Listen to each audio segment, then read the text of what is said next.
ওহ, বড্ড গরম পড়েছে আজ। যাই দেখি, ওই গাছের নিচে গিয়ে একটু বসি। আরে প্রতাপদা, তুমি এই রোদের মধ্যে মাঠে কি করো? কি করব বল, গায়ে হাওয়া লাগিয়ে ঘুরে বেড়ালে যে পেটে দুমুঠো ভাত জুটবে না রে ভাই।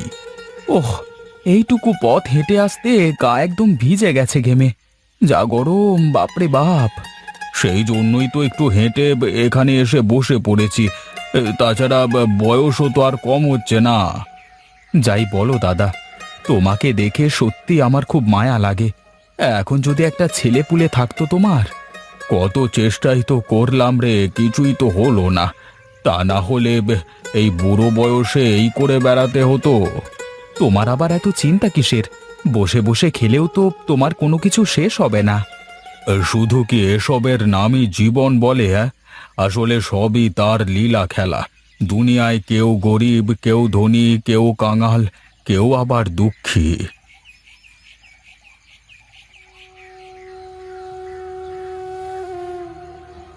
আহারে, বেচারা একটা ছেলেপুলের জন্য কি করে বেড়ায়। বিধাতা যে কার সাথে কোন খেলা খেলে। যাই দেখি, গিন্নি আবার কাজে বের হয়ে গেলে বেড়ে খাওয়া লাগবে।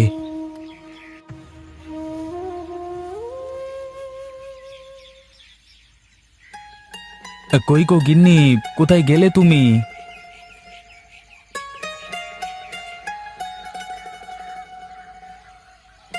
হ্যাঁ বলো। তুমি এভাবে রোদের মধ্যে দাঁড়িয়ে আছো কেন? ওপরে উঠে এসে বসো। হ্যাঁ হ্যাঁ, বসছি বটে। যাও যাও, এক গ্লাস ঠান্ডা জল নিয়ে এসো দেখি। গলাটা শুকিয়ে কাঠ হয়ে গেছে। তুমি বসো, আমি নিয়ে আসছি।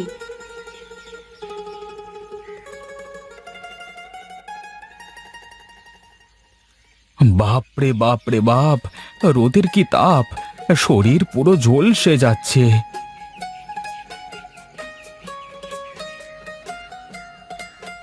ওহ, কি শান্তি! এত ঠান্ডা পানি কোথায় পেলে তুমি? পানি গরম হয়ে যাচ্ছে দেখেই তো ঘরের মাটির কলসিটাতে পানি ধরে রেখেছি। বাহ, তোমার মাথায় তো চমৎকার বুদ্ধি। আমার তো মাথায় আসেনি। মাটির পাত্রে পানি অনেক সময় পর্যন্ত ঠান্ডা থাকে, তাই তো আমি মাটির কলসটা ভরে রেখেছি। পানিটা খেয়ে খুব তৃপ্তি পেলাম গো। তা তোমার সেই বাঁদর ছেলেটাকে তো দেখতে পাচ্ছি না, কোথায় তিনি? সেই সকালে খেয়ে দিয়ে বের হলো, তারপর তো আর বাড়ি ফেরেনি। বেশি লাই দিও না ছেলেটাকে, একটু মন দিয়ে পড়াশোনাটা করতে বলো। ঠিক আছে, বলে দেব। আর আমার ছেলে খুব ভালো, ও পরীক্ষায় ভালোই করবে। হ্যাঁ, জানি জানি। ছেলেকে কিছু বললে তো তোমার আবার সহ্য হয় না। যাও, তুমি ঘরে গিয়ে বিশ্রাম করো। আমার অনেক কাজ বাকি আছে, আমি গেলাম।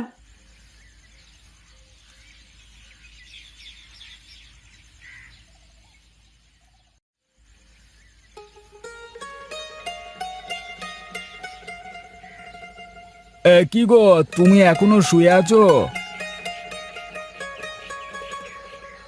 ওগো, আমার না ভালো লাগছে না, কিচ্ছু করতে ইচ্ছে হচ্ছে না। সারাদিন তো শুয়েই আছি।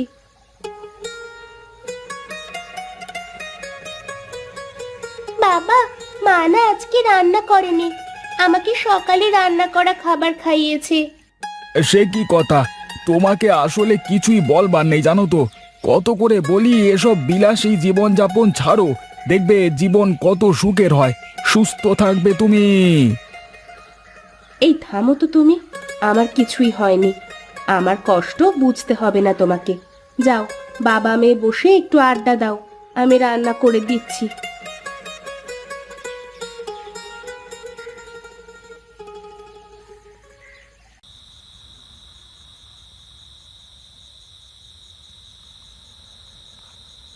আচ্ছা, তুমি আমাকে সব সময় এরকম করে কেন বলো?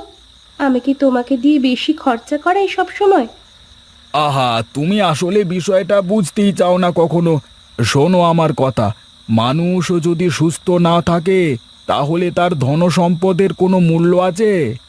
না, নেই। শরীর ভালো না থাকলে তো কিছুই করে শান্তি আসবে না। হ্যাঁ, এই জন্যই তো বলছি, এই যে গ্রামে দাদা বৌদিরা থাকে, কই তারা তো আর আমাদের মতো এত অসুস্থ হয় না। তারা তো সব সময় ভালো থাকে, হাসি খুশি থাকে। তাই বলে কি তুমি আমাকে ওই কাদা ময়লা দুর্গন্ধ ভরা গ্রামে থাকতে বলছো? না না, আমি কেন তোমাকে গ্রামে থাকতে বলবো? আমি ভাবছিলাম দু একদিনের মধ্যে একটু গ্রামে যাব, দুদিন থেকে আসবো। দুদিন থেকে আসবে মানে? তোমার অফিস নেই? না, গরমের ছুটি পড়েছে। তার উপর শহরে যা গরম, গ্রামে গিয়ে একটু শান্তিতে ঘুরে আসি। তুমি যেতে চাইলে যেতে পারো, দেখবে গ্রামের ওই গরিব বাড়িতে থেকেও কত শান্তি। যাও তুমি, আমি যাব না। ঘুম পাচ্ছে আমার। তুমি এসিটা একটু বাড়িয়ে দাও তো।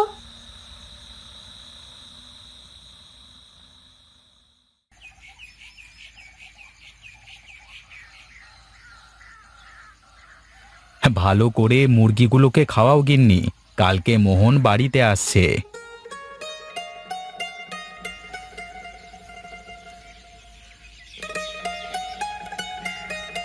সত্যি কাকু বাড়িতে আসছে? আর কাকিমা চারু ওরাও? হ্যাঁ রে, ওরা সবাই আসছে কালকে গ্রামে ঘুরতে, দুদিন থাকবে। হ্যাঁ, হঠাৎ কি মনে করে গায়ের কথা মনে পড়লো ওদের? তার ওপর আবার আমাদের মতো গরিবের বাড়িতে। বড় লোকের বেটি তো আবার এসি ছাড়া থাকতে পারে না। আহ, ছাড়ো তো সব কথা। শোনো, ওরা যেন এসে সব সময় হাসি খুশি থাকে, কোনো কিছুতে যেন কোনো অভিযোগ করতে না পারে, ঠিক আছে? হ্যাঁ, তুমি তো তোমার ভাইয়ের জন্য পাগল। আর তার বউ কেমন মানুষ তা তো তুমি জানো। সেবার গেলাম, আমাদের একটু ঠিক মতো করে নিজে রান্না করেও খাওয়ালো না। তুমি এসব শহুরে ভাব বুঝবে না মা। শহুরের মানুষ তো রান্না করবার থেকে বেশি কিনে খায়, তাই না বাবা? হ্যাঁ বাবা, এখন যাও তুমি, এই বড়শি দিয়ে পুকুর থেকে বড় দেখে রুই মাছগুলো ধরো, তোমার কাকু এসে খাবে। ঠিক আছে বাবা, শুধু বড়গুলোই ধরবো, আর ছোটগুলো বাঁধলে আবার ছেড়ে দেবো। গিন্নি, আমি একটু বাজারের দিকে যাচ্ছি, দেখি তেমন কিছু পাই নাকি ওদের জন্য। ভাইয়ের জন্য দরদ একেবারে উতলাইয়ে উতলাইয়ে পড়তেছে মনে হচ্ছে। কিরে, চলে এসেছিস তোরা? হ্যাঁ, আসতে কোনো অসুবিধে হয়নি তো? না দাদা, আসতে তেমন কোনো অসুবিধে হয়নি। ওই স্টেশন থেকে গাড়ি না পেয়ে হেঁটে হেঁটে এসেছি আর কি। উমা, সে কি কথা! এত পথ হেঁটে আসলে তোমরা? না না, ঠিকই করেছে। আরে কপাই বা পথ স্টেশন থেকে আমাদের বাড়ি। তোমরা কি এখানেই দাঁড়িয়ে গল্প করবে নাকি ঘরে যাবে শুনি? ও হ্যাঁ, আমি তো ভুলেই গিয়েছিলাম। এই কতদিন পরে মোহনকে দেখলাম। আর আমার চারুমা কেমন আছে? কোনো কথা বলছে না যে। আসলে ও নতুন জায়গায় গেলে একটু কম কথা বলে তো। শোন চারু, এটা তো আমাদের বাড়ি, মানে তোদেরও বাড়ি। চল এখন আমরা খেলতে যাই। না না না, এখন খেলতে যেতে হবে না। আগে একটু বিশ্রাম করুক ওরা, তারপর খেলবে। চলো, তোমরা সবাই ভিতরে চলো।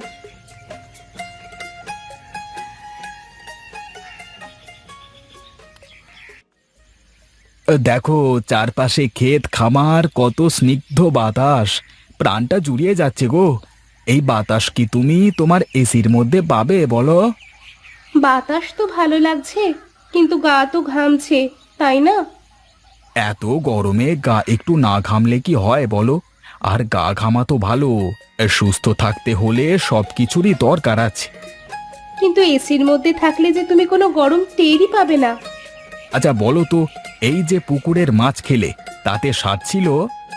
হ্যাঁ, খুব ভালো মাছ। আমি তো পেট পুড়ে খেয়েছি। মুরগির মাংসটাও অনেক সুন্দর হয়েছিল। হ্যাঁ, শহরের কোনো মাছ মুরগি খেয়ে কি এমন শান্তি পেয়েছো কখনো? না, তা অবশ্য পাইনি। হ্যাঁ, এই জন্যই তো বলছি যে প্রাকৃতিক সবকিছুই সুন্দর। এই যে দেখো না, দাদা বৌদি গ্রামে থাকে, তারা কত সুস্থ সবল, কত হাসি খুশি থাকে। সত্যি, আমারও না এখন আফসোস হচ্ছে। আমিও যদি গ্রামে থাকতে পারতাম।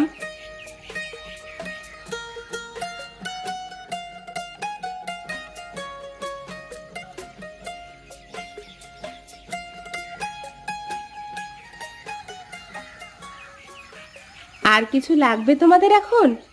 না বৌদি, আর কিছুই লাগবে না। কিন্তু আগে বলো তো, এত ঠান্ডা জল তুমি কোথা থেকে নিয়ে আসলে? হ্যাঁ দিদি, বলো না, ফ্রিজের ঠান্ডা জল খেয়েও তো এমন তৃপ্তি মেটে না। আমাদের কলের জল মাটির কলসে রেখে দিলে এই রকম শীতল থাকে সব সময়। বাহ, তাহলে আর ফ্রিজের কি দরকার, তাই না বলো? তোমরা কথা বলো, আমি একটু আসছি।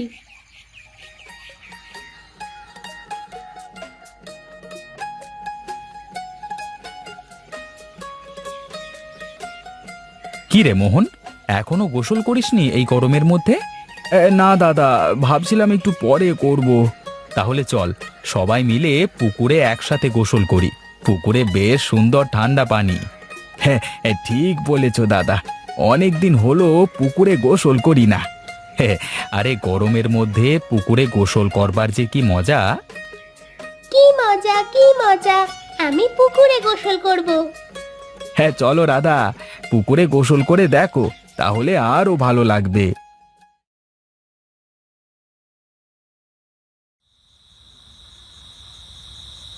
দাদা, একটা কথা বলবো তোমাকে। বেশ তো, বলে ফেল, কি বলবি? আমি আর শহরে থাকতে চাই না, ভাবছি গ্রামেই একটা কিছু করব, আর তোমাদের সাথে গ্রামেই থাকবো। কিন্তু তোমার বউ মেয়ে এরা কি গ্রামে থাকতে পারবে? আমি বলেছি দিদি, এখন থেকে আমি গ্রামেই থাকব। আমি সম্পদের ঘোরে অন্ধকারের মধ্যে ছিলাম। গ্রামে না আসলে ধনী গরিবের এত ঐশ্বর্যের মধ্যেও যে এত পার্থক্য থাকে তা জানতে পারতাম না। ঠিক আছে, তাহলে তো আর কোনো সমস্যাই নেই। বুঝলি মোহন, বিধাতা ধনী গরিব সবাইকে সমান চোখে দেখে। তাই তো ধনীরা টাকা খরচ করে এসির বাতাস খায়, আর গরিবেরা বিধাতার দেওয়া স্নিগ্ধ শীতল হাওয়া খায়। সত্যি দাদা, সুস্থভাবে বাঁচতে হলে এই গরমে এসি না, প্রকৃতির নির্মল বাতাসই দরকার। তার জন্য বেশি বেশি গাছ লাগাতে হবে আমাদের। বুঝলে কাকু, সেই জন্যই তো আমাদের স্কুলে শেখায় গাছ লাগান, পরিবেশ বাঁচান। একটি গাছ কাটলে 10টি গাছ লাগান।